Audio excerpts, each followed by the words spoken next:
আসসালামু আলাইকুম এভরিওয়ান, কেমন আছেন সবাই? আশা করি ভালো আছেন।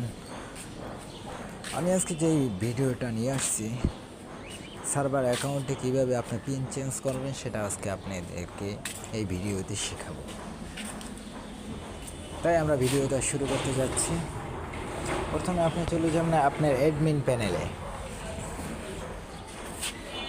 অ্যাডমিন প্যানেলে যাওয়ার পরে তারপরে একটু ঝুম করবেন, 3 ডট নামের অপশান আছে, এখানে ক্লিক করবেন। তারপরে এখানে অ্যাকাউন্ট নামের একটা অপশন আছে, এখানে ক্লিক করবেন।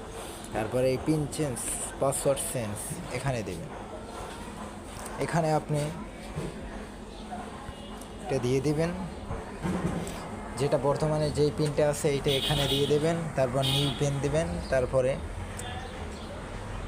দ্বিতীয় নম্বরে নিউ পিন যেটা দিয়েছেন সেটাই এখানে কনফার্ম পিনে বসাবেন।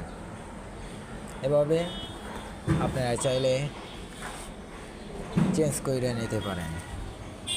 যদি ভিডিওটা উপকার হয় তাহলে অবশ্যই সাথে থাকবেন ভালো ভালো ভিডিও পাওয়ার জন্য। আল্লাহ হাফেজ।